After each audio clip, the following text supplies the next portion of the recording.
अस्सलाम वालेकुम। Try NFT वालों ने एक रीसेंट अपडेट दी है जो कि थोड़ी सी जो है ना मेरे लिहाज से ग्रे एरिया में आती है। कुछ रेड फ्लैग्स हैं जो कि मैं जिक्र करना चाहता हूँ और बहुत से लोग ट्रैप में फंस जाएंगे, तो मेरी कोशिश होगी कि मैं इस वीडियो के तफसत से जितने लोगों को बचा सकूँ इस ट्रैप से बचा पाऊँ। ठीक है, में जब ट्राई एनएफटी आप लॉगिन करते हैं तो आपके सामने आज मैं जब ओपन करके देख रहा था तो उसके सामने एक इवेंट आया मेरे, जो कि मतलब मुझे पता है इसमें बहुत से ट्रैप में लोग फंस जाते हैं। अब कह ही रहे हैं कि ट्राई एनएफटी वाले, चाहे आप पहले से यूज़ कर रहे हो ट्राई एनएफटी या आप न्यू जो पर्सन है, वो आमतौर पे होता गया कि जितने इवेंट्स वगैरह आते होते थे वो यूजुअली न्यू मेंबर्स के लिए होते थे ना, पुराने वालों के लिए थोड़े कम होते थे। अब ये कह रहे हैं कि हम ट्राई एनएफटी की तरफ से जो है वो ईद उल फितर के ऊपर हर जो मुसलमान है उसको हैप्पी विश करने वाले हैं। ठीक है, और उसके लिए हम क्या कर रहे हैं कि जो भी आप एक्स्ट्रा अमाउंट जो भी आप रिचार्ज करेंगे, चाहे आप नए कस्टमर मतलब यूज़र हों या पुराने यूज़र हों, ठीक है ना, हम उसको उतना ही दोबारा देंगे। अब देखिए, मैं आपको बताता हूँ कि जो ट्राई एनएफटी है ना, ये इट्स स्टार्टिंग में लगता था कि कोई लेजिटिमेट सी चीज़ हो, लेकिन अब मैं आपको बताया है क्लियर कि it's a semi Ponzi scheme. ठीक है ना। अब सेमी पॉन्जी स्कीम क्या है, कि मैंने पिछले दिन वीडियो अपलोड किया, उसको आप देख लेंगे, आपको आइडिया हो जाए कि सेमी पॉन्जी स्कीम्स काम कैसे कर रही होती हैं। ठीक है, तो वो ऐड कर दूंगा, आप जाके देख लीजिएगा। अब क्योंकि हमें पता है कि इट्स एक्सट्रीमली रिस्की थिंग, ठीक है, किसी भी लम्हे भाग सकती है, चलने को 10 साल भी चल सकती है, कुछ कह नहीं सकते। ठीक है ना। अब ये सारी चीज़ें होती हैं रिस्क टू रिवार्ड में ना, आपने इतना ही, मैंने आपको हमेशा से बताया कि जितना आप बर्दाश्त कर सकें। अब ये जो इन्होंने इवेंट दिया ना, इस इवेंट के अंदर इन्होंने कहा है कि मल्टीपल स्लैब्स रखें, तकरीबन जो है ना कोई 8 रेंजेस रखी हैं। 8 रेंजेस का मतलब ये है कि मिसाल के तौर पे अगर आप इसमें डिपॉज़िट करते हैं, चाहे आप पहले से यूज़ कर रहे हो या अभी यूज़ करने आए, जैसे मिसाल के तौर पे आप पहले से यूज़ कर रहे हैं, आप डिपॉज़िट करते हैं 86 से लेके 90 के दरमियान में। ठीक है ना, जो शुरू के 1 लाख लोग होंगे उनको $86 मिलेंगे। ठीक है, जो उसके बाद अगर 170 से लेके मतलब 160 मतलब 170 के करीब आप डिपॉज़िट करते हैं तो 80,000 लोगों को जो है वो 169 दोबारा मिल जाएंगे। ठीक है, सिंगल रिचार्ज। अभी सारी रेंजेस लिखी हुई जो आप देख सकते हैं। और इसके अलावा किन किन लोगों को मिलेंगी, जो कोटा इन्होंने डिफ़ाइन किया है वो ये है आपके सामने, 1,80,000, 70,000, 50,000, 30,000। अब ये सारी चीज़ें ठीक है। ठीक है, अब द पॉइंट इज़ कि अब ये लोग कह रहे हैं कि हमने ईदी दी है। ईदी दी है ना सेंस कि यूँ समझें। अब आपको एक चीज़ समझाता हूँ। ट्राई एनएफटी ने अभी तक एज़ पर माय नॉलेज, या किसी ने मुझे अभी तक नोटिफाई नहीं करवाया, किसी सब्सक्राइबर ने या इंटरनेट पे मैंने कहीं पे भी नहीं देखा किसी का विड्रॉल का कोई इशू क्रिएट किया हो। ठीक है, लेकिन पॉइंट इस के ट्रेन एनएफटी को चलते हुए अब 3 साल हो चुके हैं। ठीक है, और मैं आपको कह रहा हूँ कि उसमें नहीं पता चलता कब भाग रही होती है। ठीक है ना। अब ये जो मतलब इवेंट है ना, ये मेरे लिहाज से ग्रे जोन में है। ग्रे जोन में ना मैं आपको ये कह सकता हूँ कि यार ये ख़तरनाक चीज़ है, ना मैं आपको कह सकता हूँ कि इस पर कि ये भाग गई है, ना मैं आपको कह सकता हूँ कि हो सकता है भाग गया। क्योंकि एनएफटी का ना कुछ समझ, ट्रेड एनएफटी का वाकई में कुछ समझ नहीं आता, क्योंकि ये ग्लोबल स्कैम है। तो आपको कहीं ना कहीं से कुछ ना कुछ कर देते हैं, और अपने ट्रस्ट इन्होंने अभी तक तो बना के रखा हुआ है। ठीक है, लेकिन मैं जो आपसे चाहता हूँ वो ये है कि आप काइंडली इस इवेंट में ना फंसें। ठीक है, क्यों ना फंसें, मैं आपको समझाता हूँ। ठीक है, अगर आप हिसाब लगाएं, जो 86 या जो बहुत से लोग जैसे ये इवेंट देखेंगे फ़ौरन भाग भाग के जो है ना वो डॉलर्स डालना शुरू हो जाएंगे। ठीक है ना। अगर आप मिसाल के तौर पे $87 या $89 आप डाल रहे हैं, आप क्यों डाल रहे हैं? आप डाल इसलिए हैं क्या कि आपको उतना ही रिवॉर्ड मिल जाए। होगा क्या कि जैसे ही आपने आज, जैसे 24 मार्च है, आज आपने देखा, आपने जैसे देखा कि यार ये तो बड़ा मज़े का इवेंट है, फ़ौरन आप उसमें विड्रॉ डिपॉज़िट करेंगे, आपको जो इवेंट में पैसे मिलेंगे, आप अगले ही दिन 1-2 दिन के अंदर अंदर आप एग्ज़िट लेने की कोशिश करेंगे। यानी कि जितना फ़ंड इसमें जाएगा उतना ही फ़ंड टेक्निकली बाहर भी आएगा 3-4 दिनों के अंदर अंदर। सही है।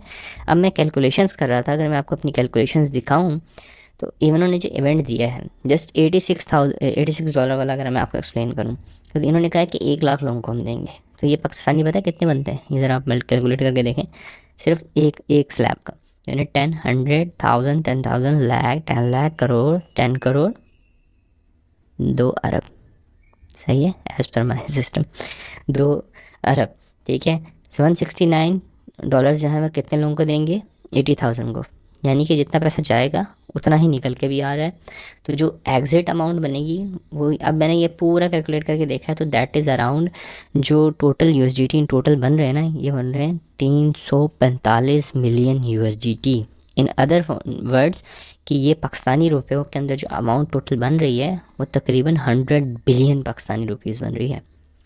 अब ये इतनी बड़ी अमाउंट अगर आप मतलब एक साथ जब लोग विड्रॉ करने जाएंगे तो फिर मसले मसाइल आएंगे। अब यहाँ पे मैं इसलिए क्यों कह रहा हूँ कि ये ग्रे जोन है, क्योंकि देखें जितना डाल रहे हैं उतना तो निकाल भी देंगे, क्योंकि टेक्निकली आप अपनी जेब से पैसा डाल रहे हो और वही आप वापस ले रहे हो। इससे होगा कि लोगों का ट्रस्ट दोबारा से बहाल करने की कोशिश कर रहे हैं लोग, ठीक है ना। समझ रहे हैं मेरी बात, कि इस हाथ से आप जेब में डाल रहे हैं, ठीक है, $86, इस हाथ से आप जेब से निकाल रहे हैं, लेकिन आपको तसल्ली क्या हो जाएगी, हाँ यार मैंने जितने डाले TFT वालों ने दे दिए।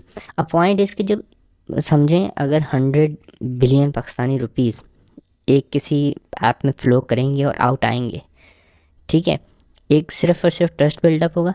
दूसरा जो मुझे जो अभी तक तो ये ट्रस्ट वाली बात तो पॉजिटिव है, बुरी नहीं है, ठीक है, और इन्होंने जो स्कीम बनाई वो इसी तरह बनाई हुई है कि आपको टेक्निकली देखा जाएगा आप खुद ही दे के खुद ही पैसा वापस ले रहे हो, तो it's not a bad thing. Plus वो लोग 5% टैक्स काट लेंगे अगर आपने $86 डाले हैं, ठीक है, जब आप निकालने जाएंगे उसका 5% तो वैसे ही काट दें, तो टेक्निकली तब भी इनको प्रॉफिट है, सही है, तो ट्रस्ट भी बहाल कर लेंगे और थोड़ा बहुत प्रॉफिट भी कमा लेंगे उससे। लेकिन जो चीज़ अब ये चीज़ पॉजिटिव थी।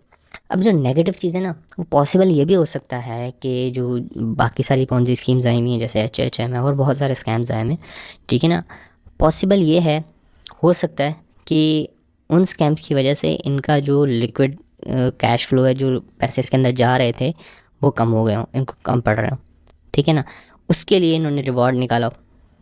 दोनों चीज़ें हो सकती हैं, पॉजिटिव पॉइंट भी हो सकता है, नेगेटिव पॉइंट भी हो सकता है, ठीक है। लेकिन अब मैं ये चाहता हूँ कि आप काइंडली इस चक्कर में ना फंसिएगा कि यार मैं $86 डाल के निकाल लूँ। क्यों? क्योंकि आपको बताया कि आप टेक्निकली डालोगे 86, लेकिन जब आप उसमें से निकालने जाओगे, अगर मैं आपको कैलकुलेट करके बताऊं, जैसे अगर आपने $86 डाले, ठीक है, जब आप निकालने जाएंगे तो आप उसमें 5% टैक्स दे देंगे, यानी कि जो आप वापस निकालेंगे वो $81 होंगे। यानी कि 1 लाख लोग $5 के सॉरी तकरीबन समझें कि $5 के करीब तो वैसे ही लॉस कर देंगे, ठीक है, तो इसमें कोई फ़ायदा है नहीं, ठीक है ना। ओवरऑल अगर कंपनी ने भागना हुआ तो ये आपके पैसे तो वैसे ही चले जाएंगे, हो सकता है आपको विड्रॉल दे के निकल जाए। तो पॉइंट इसके इस इवेंट का मेरे लिहाज से कोई फ़ायदा नहीं है, आपने इसमें स्टक नहीं होना, आपने इसको देख के ना तो लालच में नहीं आना, सही है। जैसा अगर तो आपकी इन्वेस्टमेंट अंदर मौजूद है, जब आपने इनिशियल इन्वेस्टमेंट डाली है और आपके पास पॉसिबिलिटी है कि वो आप आउट कर सकते हैं, तो वो आउट कर लें इनिशियल इन्वेस्टमेंट्स, ठीक है। लेकिन अगर आपका पुराना सिस्टम चलता हुआ आ रहा है कि आपने इन्वेस्टमेंट्स आउट हैं, वैसे ही थोड़े बहुत जो प्रॉफिट्स आपके पास पड़े हुए वो आ रहे हैं, तो मेरे ख्याल से उसमें मस्ती करने की ज़रूरत नहीं है, जैसे चल रहा है चलने दिया जाए, जो मेरी अपनी राय है, ठीक है। बाकी अलबत्ता ये कि आपकी अपनी रिस्क एपिटाइट है, जो करना चाहते हैं करें, लेकिन जो मुझे समझ में आ रहा है वो मैं आपको बता रहा हूँ, ठीक है। पॉइंट इसके इस इवेंट में नहीं फंसना, ठीक है ना, ये ईदी के नाम पे जो है ना हो सकता है चूना लगा दें, तो डोंट डू दिस, सही है। अलबत्ता ये है कि आपको जो NFT वाले हैं उन्होंने मतलब ये इवेंट बहुत, मैं हैरान हो रहा था, मैं बैठ के देख रहा था कि कितना केयरफुली प्लान करके दिया हुआ है कि आप जितने डाल रहे हैं उसे जब वापस निकाल रहे हैं 5% तो टैक्स कट जाएगा, ठीक है, तो उसमें भी टेक्निकली इनको अर्निंग हो रही है, तो इट्स वेरी क्लेवर थिंग ना। तो ये चीज़ है। अलबत्ता ये है कि मैं इसलिए आपको कहता हूँ इन्वेस्टमेंट सबसे पहले जितनी आपने डालें फ़ौरन निकाल लें, ठीक है। मैं जिस वीडियो की बात कर रहा हूँ उसमें देखेंगे तो मैंने आपको समझाया हुआ भी है, अगर आपको पता है कि ये कोई कंपनी या कोई चीज़ स्पॉन्जी है तो उससे प्रॉफिट कैसे निकालना है, तो वो वीडियो काइंडली जाके एक बार देख लीजिएगा। अलबत्ता मैं अगेन आपसे यही कहूँगा, पॉन्जीज़ में प्रॉफिट ज़रूर क्विक होते हैं, लेकिन इसमें लॉसेस के चांसेस 100% होते हैं, ठीक है ना। कोशिश ये की जाए कि लेजिटिमेट इन्वेस्टमेंट्स की जाएँ। लेजिटिमेट इन्वेस्टमेंट्स में स्टॉक मार्केट आती है, म्यूचुअल फंड्स आते हैं, बहुत सारे आते हैं, नो डाउट उसमें रिवॉर्ड्स इस लेवल के नहीं होते कि आप 1 लाख डालोगे और आपके जो है ना 3 महीने के अंदर 2 लाख हो जाएंगे, हो सकता है वो 15,000 का प्रॉफिट हो और वो भी बहुत अच्छा प्रॉफिट होगा और आप इतना कमा लेते हैं। इस वजह से लोग उम्र फंसते हैं इन चीज़ों में।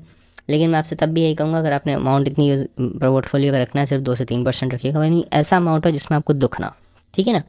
अगर आपने मस्ती करनी ही है, अदरवाइज़ लेजिटमेंट इन्वेस्टमेंट्स, म्यूचुअल फंड की पूरी प्लेलिस्ट मौजूद, सॉरी स्टॉक मार्केट की पूरी प्लेलिस्ट मौजूद है। अभी इन दिनों में जैसे फॉरेक्स सीख रहा हूँ तो आहिस्ता आहिस्ता वो वीडियोज़ भी आना स्टार्ट हो जाएंगी। क्रिप्टो के ऊपर भी मेजॉरिटी की एक सीरीज़ अंडरस्टैंडिंग क्रिप्टो मैंने बनाई हुई है, और काफ़ी सारी चीज़ें जो हैं वो आपको मिल जाएंगी लेजिटमेंट चीज़ों की तरफ ना।